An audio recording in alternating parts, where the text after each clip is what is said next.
Pastor John, who immigrated to the United States, has lived in the United States for a long time and has been traveling around the country whenever he has time. He thinks that America has benefited a lot from peace within its territory, especially compared with the frequent wars that affect other regions, due to the lack of geographical separation between countries. Geographically, the American continent has no enemies. To the northeast, democratic Canada. To the southeast, the economically weak democratic Mexico. To the east, there is fish, and in the west, there is only fish too. There are no hostile countries on the border of the United States.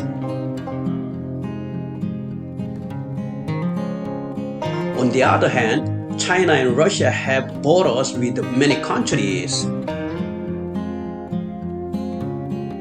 And if we look at history, there have been a lot of conflicts with each other.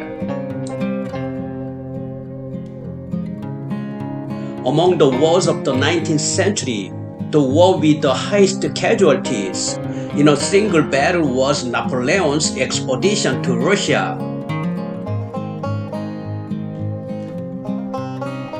The number of civilian deaths on the Russian side was too high to even be counted.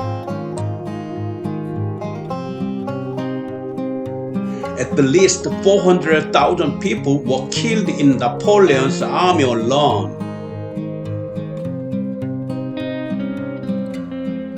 Among the battles fought in the 20th century, the Battle of Stalingrad between the Germans and the Soviet Union during World War II was the most deadly. The Soviet side lost 1.1 million people, and the Axis powers led by Germany also lost 850,000. Russia was victorious in Napoleon's expedition to Russia and in the battle between Germany and the Soviet Union. The wars changed the face of the individual invaders in small ways, and the face of Europe and the world in large ways. In fact, in both of these wars, the invaders in the beginning were absolutely superior. During the Napoleonic Wars, the French army swept across Europe in an instant. If France had won the French expedition to Russia, the 19th century would most likely have become a Pax Franche era led by France. However, when the French army was defeated in its expedition to Russia, Napoleon was exiled to the island of Elba and eventually met a tragic end on the island of Saint Helena. In France's expedition to Russia, the French army went all the way to Moscow. It advanced too swiftly. There was little Russian resistance, so the French easily occupied Moscow. By occupying the adversary country's capital, Moscow, Napoleon thought he had been completely victorious.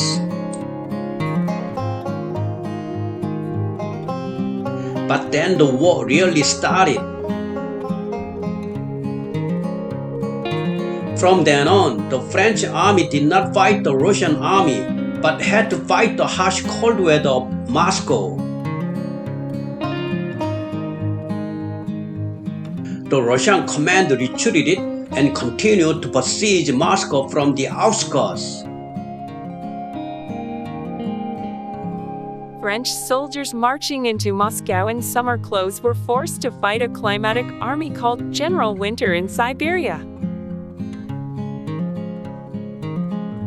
In the end, there were far more soldiers who froze and starved to death than were killed in battle.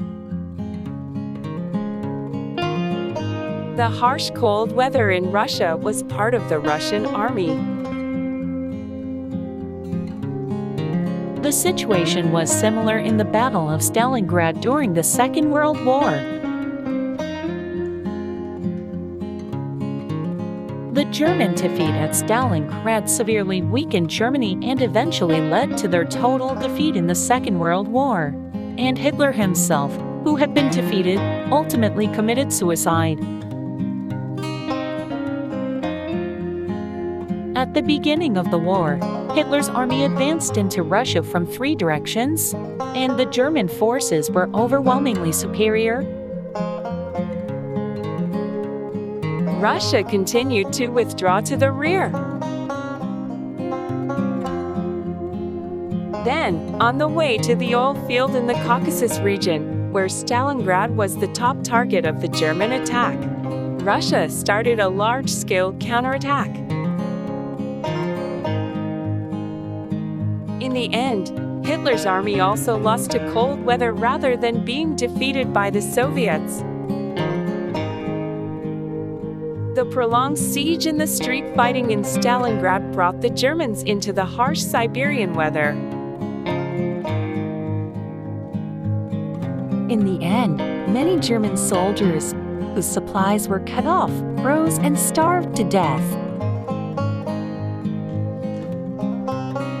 So, before the spring of the following year, they had no choice but to surrender. The strategy adopted by the Russian army in the wars between France and Russia and between Germany and the Soviet Union was a retreat operation. An army that fought on its own land had many advantages because it was ultimately fighting within its own country, no matter how much the front retreated. The whole country and its people could be seen as supply soldiers. While retreating, Russian forces were able to continue the war while receiving food and clothing from their people. But the invading army could not do that. If the invading soldiers entered the enemy lines too quickly and too deep, the supply lines to the rear were cut off. The fleeing Russian army fled after continuing to set fire to houses and warehouses, so as not to give food and shelter to the invading forces. In order not to give food and clothing to the invading forces, they operated scorched earth tactics and withdrew. Therefore, the invading army with the supply line cut off starved to death, and soldiers died from freezing temperatures. In such a state, if the war is prolonged, it becomes clear who will win in the end. In the war with Vietnam, France, Britain, and the United States were defeated. In Afghanistan, the Soviet Union, the United States had to end the war against that small weak country, and eventually had to withdraw without a significant gain. The powerful countries ultimately had to fight the harsh terrain and weather. In geopolitics, a deep area is said to be a strategy that can be used to continuously retreat one's own army when a foreign army invades. However, the United States is the deepest country in the world. It is a natural fortress between the Pacific and Atlantic Oceans. the democratic country of Canada and the weak country Mexico.